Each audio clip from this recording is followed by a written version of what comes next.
Good morning students. Last class में हमने 10.5 जो एक्सरसाइज है इसका फर्स्ट क्वेश्चन किया था। सेकंड क्वेश्चन क्या है?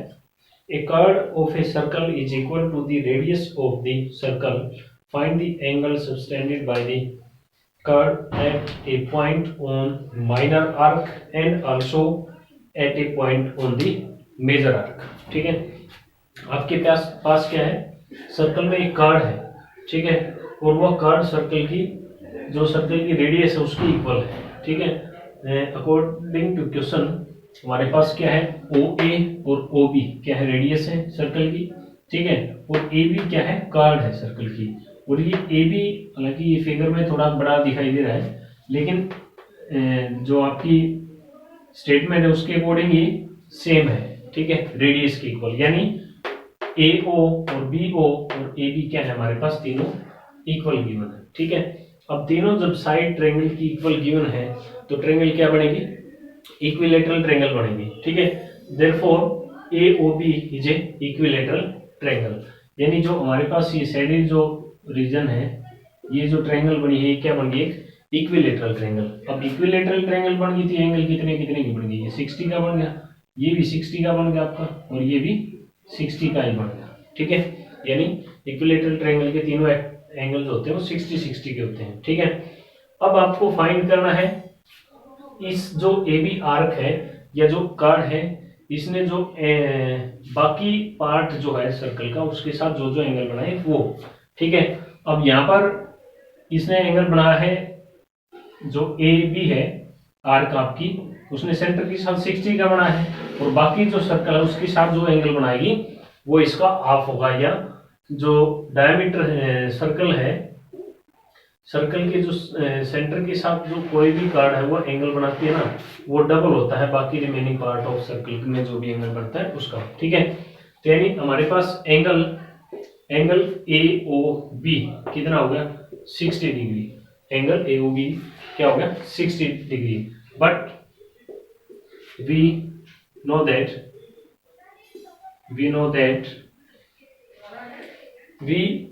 दैट क्या जो आपका एंगल बनता है, angle subtended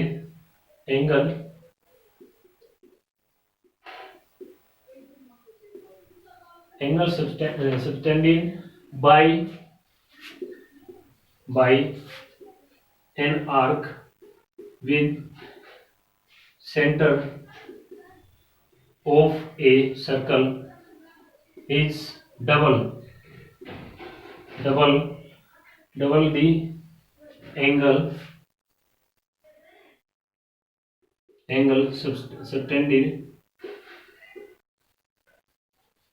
angle subtended by arc at remaining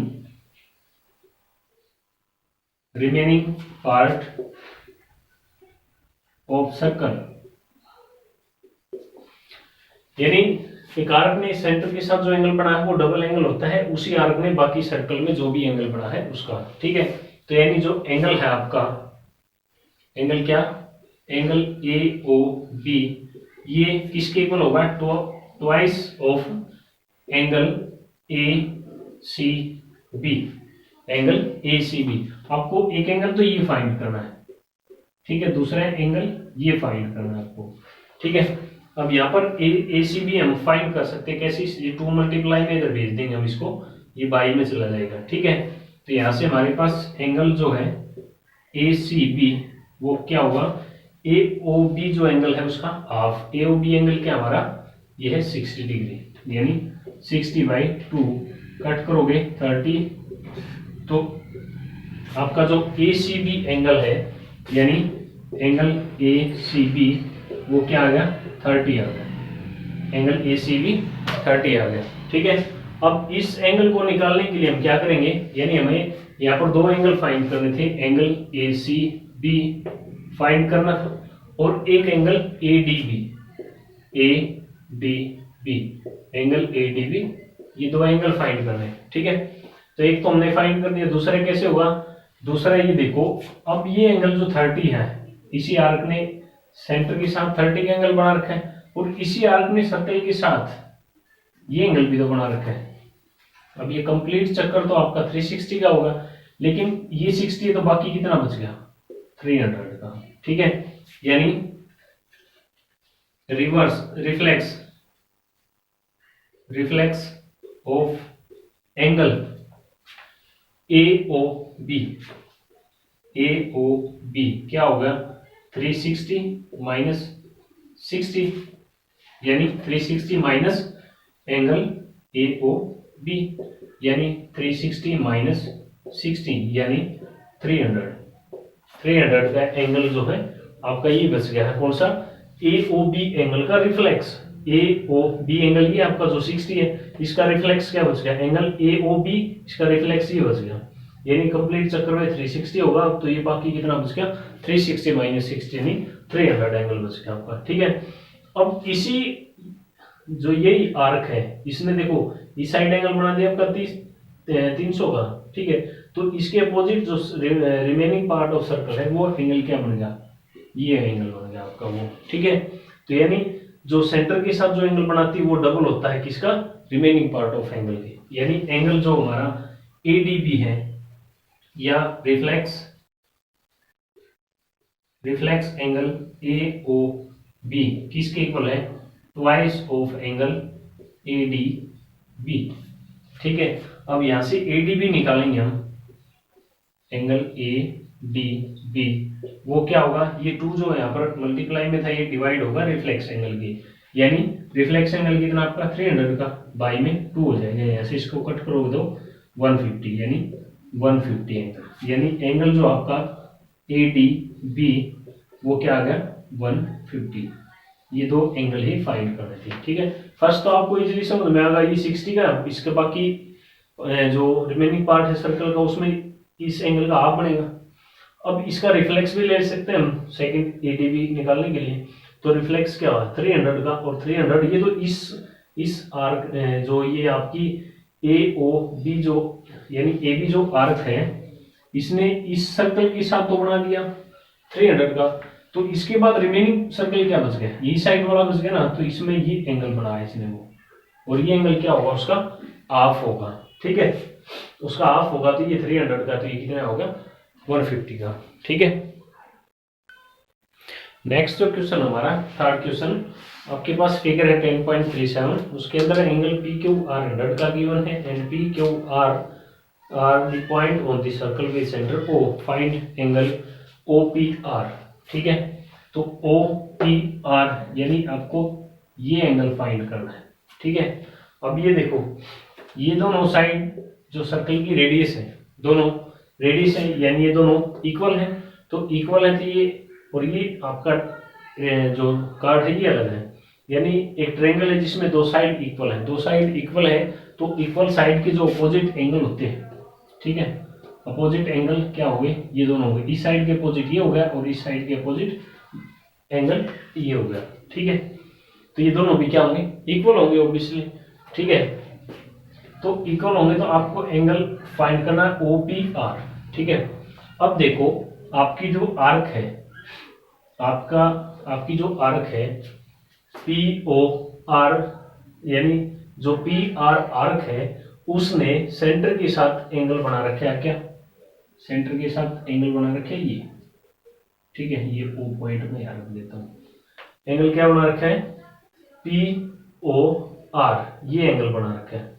ठीक है, अब ये एंगल जो होगा बाकी इस आर्क ने PR आर्क ने बाकी रिमेनिंग पार्ट में कौन सा एंगल बना रखा है 100 का बना रखा है, तो ये जो एंगल है इसका डबल होता है। ठीक है, यानी एंगल कौन सा एंगल POR एंगल क्या होगा ट्वाइस ऑफ एंगल PQR का डबल होगा। क्यों, क्योंकि एंगल आपका जो आपकी आर्क है PR इसने सेंटर के साथ एंगल बना रखा है ये। ठीक है, और इस साइड तो एंगल बन गया इसका ये, और इसका रिमेनिंग पार्ट बचेगा ऊपर एंगल बना रखा है वो, तो ये एंगल ऊपर वाले पार्ट में जो एंगल बना है यानी रिमेनिंग पार्ट में जो एंगल बना है उसका डबल होगा। ठीक है, तो POR डबल होगा किसका POR का, सॉरी PQ, हाँ ये क्यों है ठीक है, पी क्यू आर जो आपका एंगल है उसका। ठीक है, अब दोनों को इक्वल रखने के लिए तो ये डबल है तो इसको 2 से मल्टीप्लाई करनी पड़ेगी। ठीक है, तो angle P O R, angle P O R कितना होगा आपका, angle P O R 2 into 100 यानी 200 का होगा भाई। ठीक है, यानी ये जो एंगल है आपका ये 200 का होगा। ठीक है, अब ये 200 का होगा तो ये बाकी एंगल कितना बच गया, ये कितना बच गया, तो एंगल यानी रिफ्लेक्स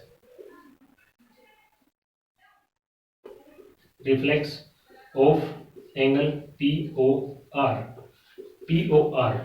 वो क्या होगा 360, यानी ये जो एंगल है इसका रिफ्लेक्स क्या होगा, बाकी हो गया। तो ये एंगल अगर 200 का है तो ये बाकी कितना बचेगा, 360 में से इस एंगल को निकाल, इसको माइनस कर देंगे तो 360 minus angle P O R और reflex of P O R का दोनों में अलग है दोनों एंगल। ठीक है, पी ओ आर तो आपका ये होगा, इसका रिफ्लेक्स क्या होगा दूसरा होगा, तो यानी 360 माइनस 200 यानी 160 आपका एंगल बच गया, ये होगा आपका 160 डिग्री का एंगल। ठीक है, अब ये आपका 160 का एंगल है और ये आपकी पी ओ, ये आपकी ये ओ है, ओ पी ओ आर एक ट्रायंगल है। ठीक है, in triangle P O R, तो एंगल पी, तो इसके तीनों एंगल का टोटल कितना होगा, इसके तीनों एंगल का टोटल कितना होगा 180 होगा, और 180 में से आपका जो रिफ्लेक्स है एंगल पी ओ आर का, यानी reflex of angle P O R plus O P R plus angle O P R plus O R P, angle O R P, ये क्या होंगे 180 होंगे। ठीक है, एंगल सम प्रॉपर्टी, यानी ये एंगल और ये तीनों एंगल मिलके क्या होंगे, आप एक काम इसको 1 मान सकते हो, इसको 2 और इसको 3 मान सकते हो। ठीक है, इसको ये लिखने की जरूरत नहीं है। ठीक है, in triangle P O R angle 1 plus angle 2 plus angle 3 is equal to 180। ठीक है, 180। अब हमारे एंगल 2 और 3 क्या है, इक्वल एंगल जो है 2 इक्वल एंगल 3, क्यों, क्योंकि angle opposite to equal angle opposite to equal side of an isosceles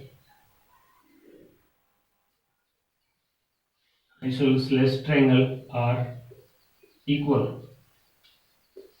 ठीक है, ये आइसोसेलेस ट्रायंगल में जो साइड इक्वल होती है उनके अपोजिट एंगल भी क्या होते हैं, इक्वल होते हैं। ठीक है, तो यहाँ पर मैं एंगल 2 और 3 की जगह 1 एंगल क्या लिख सकता हूँ, अच्छा एंगल 1 जो है आपका वो क्या है 160, या एंगल 1 ये तो आपका 160 होगा, प्लस एंगल 2 और 3 मैं एंगल 2 ही रख लेता हूँ और 3 को भी मैं 2 रख लेता हूँ। ठीक है, ये हो गया 180, ये रख दिया क्योंकि एंगल 2 और एंगल 3 क्या है, इक्वल है, हमने 3 की जगह 2 रख दिया, तो ये 160 इसमें से माइनस होगा तो इधर बच गया आपका 20।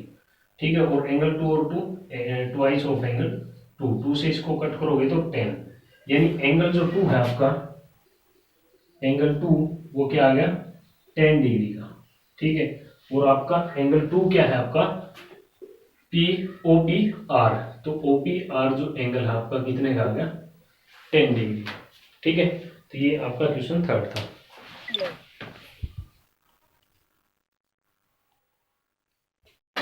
नेक्स्ट क्वेश्चन हमारा क्वेश्चन नंबर 4, फिगर आपके पास 10.38, एंगल एबीसी 69 का गिवन है, एंगल एसीबी 31 का है, फाइंड एंगल बीडीसी।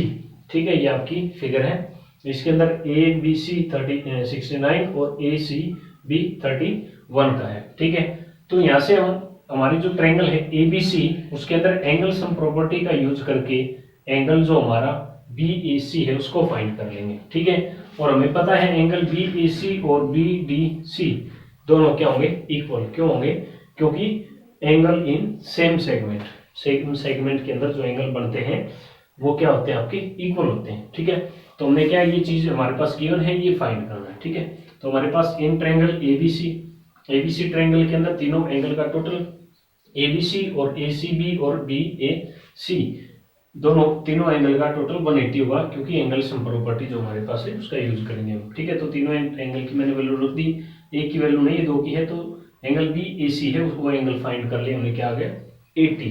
ठीक है, तो एंगल 80 आ गया, तो एंगल जो है बी ए सी वो हमारा एंगल बी ए सी किसके इक्वल है, बी डी सी के, एंगल बी डी सी क्यों है, एंगल इन सेम सेगमेंट,